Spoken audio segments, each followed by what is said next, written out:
broadcast is reaching you from the mission Jesus for the World Revival, also known as the People's Church. Your pastor is Aweda. May these messages bless your soul. Amen. We've a story to tell to the nations that shall turn their hearts to the right. A story of truth and mercy, a story of peace and light, a story of peace and light. Is there any Nigerian who does not know that Nigeria's wealth is so boisterous to care for all citizens? If you are in doubt, try and search for the yearly budget of the federal government and see how huge it is. Nigerian who does not know why the wealth does not go around every citizen and why the majority live in abject poverty? In case someone does not know why the wealth does not go around, let me tell you. 1. High cost of governance. 2. The plans and budgets in many cases, though, are plausible. The large portion of the money ends in the pockets of officers in charge of executing the plans. 3. Theft of the Commonwealth by government officials and heads of parastatals, and so on. If you are in doubt, check the yearly budget year in, year out, and examine how the monies are allotted, including money voted for food and refreshment of officials.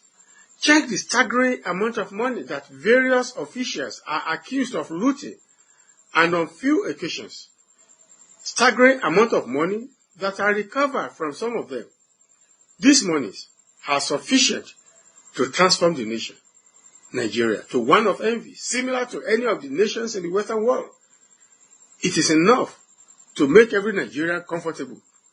Not long after we returned to civil rule, the World Bank president for African countries, Paul Wolfus, has said it right on our soil in Nigeria that the government is only 1% of the population, yet they alone consume 80% of the wealth of the nation.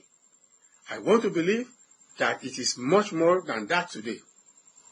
The question then, how do officials get away with their profligacy and stealing of these government monies? How is it that the shout of someone like me does not shake, frighten, or bother them? There are many reasons. The majority of citizens have sold themselves to the politicians. They have traded their birthright for peanut. Politicians have used them as merchandise. The populace will never learn their lesson. They frequently cheat themselves by taking peanut money during election campaign. Now, they are complaining that they no longer see them. Politicians again. Ignorant citizens. They should wait for another 4 years. Meanwhile, they should continue to savor the dole which they were given during the electioneering campaign, if it is enough to feed them and their family and pay their children's school fees for the next 4 years. So today, I will be preaching on the topic, for poverty to be alleviated in Nigeria. We ourselves and 2 other eminent groups of citizens must make big sacrifice. In the meantime, let us commit this hour into the hands of God. For poverty to be alleviated in Nigeria, 2 respected groups of citizens and you yourself must make some big sacrifice. With the killing poverty ravaging this country, I see 2 eminent groups of people whose actions can be very weighty and can send chill waves down the spines of the politicians and in turn things around for the betterment of the people of this nation, but only if they will be prepared to make the necessary sacrifice. They are our royal fathers and the big names in our 2 major religions. Their sacrifice is worth it if this country must be rehabilitated and reckoned with in the Committee of Nations.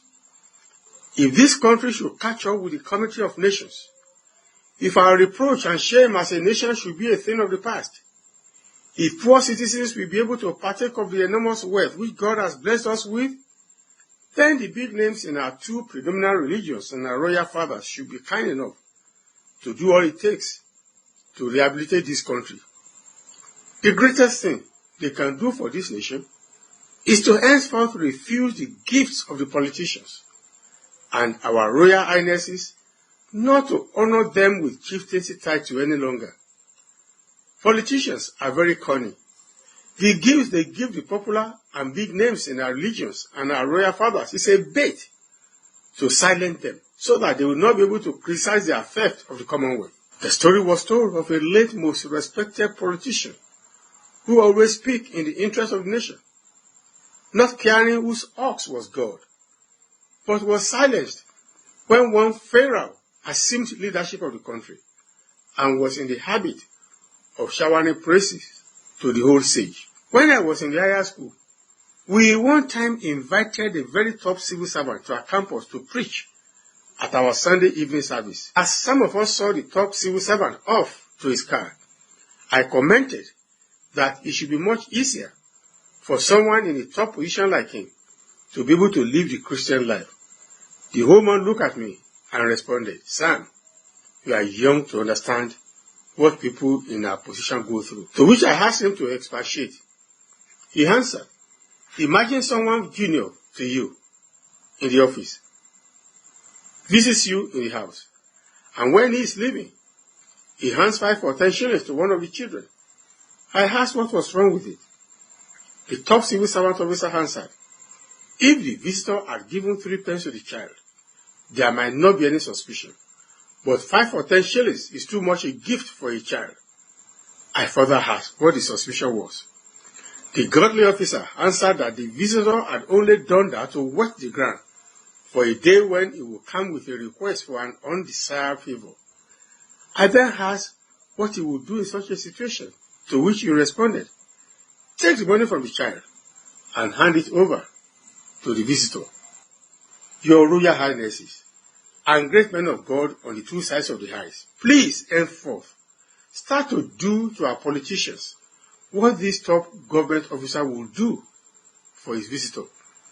God commands, Deuteronomy 16:19, "Take no gifts, for the gift blinds the eyes. It corrupts the decisions of the godly." It's also in Exodus 23:8. Proverbs 17:23 reads, "A wicked man accepts secret gifts to pervert justice." Proverbs 15:27 says, "Dishonest money brings grief to the whole family, but those who hate gifts shall live." Proverbs 29:4 reads, "A just king gives stability to his nation, but one who receives gifts destroys it." Ecclesiastes 7:7 says, "Gifts, that is, bribes, destroys the heart." Hebrews in 12:16 advises, "Let no man be immoral or godless like Esau, who traded his birthright for a single meal." Your Majesties, you cannot be said to be comfortable except your subjects are. A Yoruba adage states that the only way any parent judges his fullness is in the stomach of the children. It also says that one wealthy person among 6 others are all righteous. The moment you stop accepting their gifts, they will no longer have a hiding place. Your Royal Highnesses, please stop giving them honorary chieftaincy titles. It is in the large interest of your subjects and our coming generations. I am a prince, and I cannot be disrespectful to the throne. As the case is today, your Majesties, your subjects are hungry. May God help you to be bold and stop accepting their creed gifts. Actually, if we will follow our culture, politicians should answer to your Majesties. Our culture and tradition is built on respect for our royal fathers. It is my belief that running of the government will be better effective and productive should the political local government chairmen are made to answer to the chairman of the Traditional Rulers Council in the way the Prime Minister of England answers to the monarchy. It bastardizes our culture, tradition, and our value for royal fathers to stand up for politicians. It is an insult to our traditional values for our royal fathers to stand up for anyone. Anyone, I say. Our value demands that we prostrate for them. Our royal fathers, men of God, and Islamic clerics can remove our poverty, if for once they take a joint decision to shun all gifts in whatever form from politicians, a firm and joint decision by them alone will salvage Nigerians from the oppression of the feudal lords, who sit on the nation's wealth and make every other person a beggar. For poverty to be alleviated in Nigeria, two respected groups of citizens and you yourself must make some big sacrifice. A careful look at our traditional values in Nigeria, if truly adhered to, should provide us the best government all over the world, because if a politician misbehaves, his royal father and his spiritual head should be able to call him to order in the interest of the good name of the town and in the good name of his place of worship. But once the royal fathers and spiritual heads take gifts here and there, certainly they will not be able to perform their functions as expected. It is a necessary sacrifice, which they must be prepared to make for our betterment.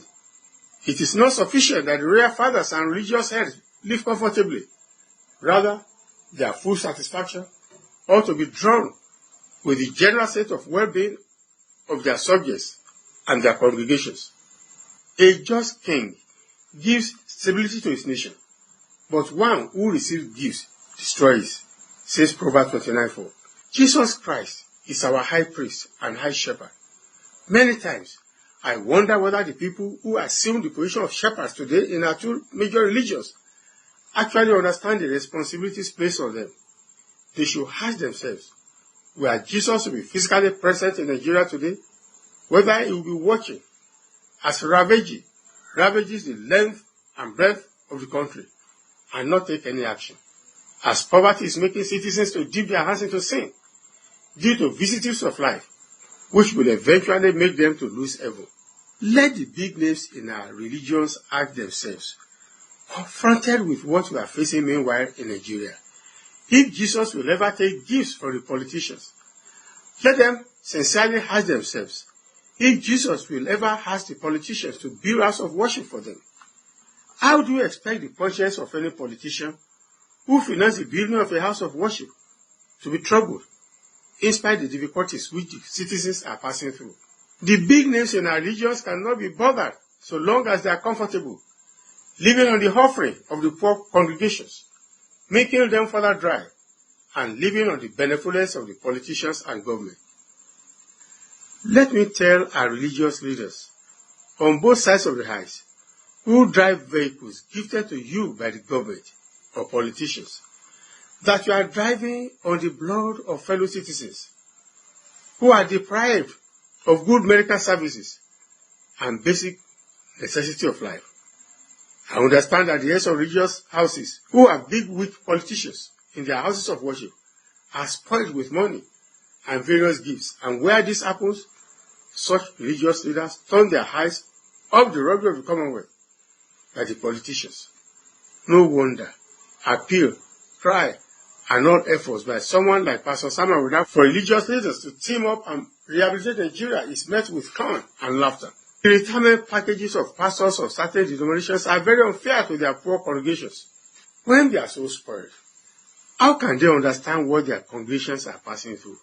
The Bible refers to Jesus in the book of Hebrews 4:15 as really true high priest. It says, "For we do not have a high priest who is unable to sympathize with our weaknesses, but one who in every respect has been tempted as we are, yet without sin."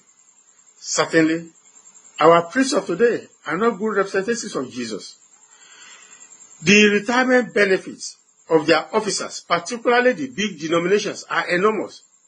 How then do you expect them to bother themselves about the efforts of someone like Pastor Aweda calling for rehabilitation of Nigeria through spiritual means? My old man, may he so rest in peace, was quick at saying, many Christians are really stupid. Were he to be alive today, I wonder what he will say to this development. Let us pray.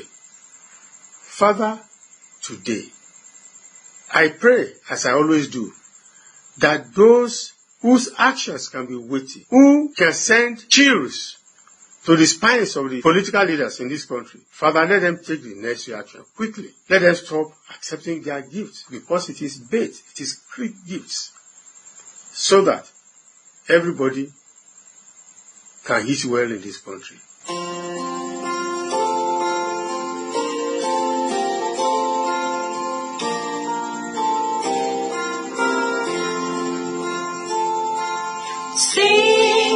My name is Aweda.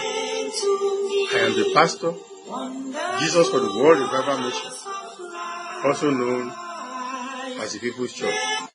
To me, this is a wonderful sermon which we have just listened to. I am yet to meet someone who is so passionate about the salvation of souls and prosperity of Nigerians as my father. It is my prayer that you will today consider your status with God. Ask yourself whether you already secure a place for yourself in heaven. Your place in heaven is decided when you are still alive and not after you die.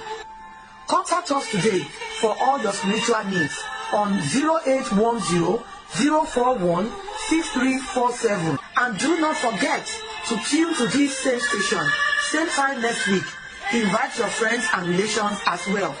It is me, Oyebimpe Afolayan, praying that God richest blessings abide with you now till we meet again.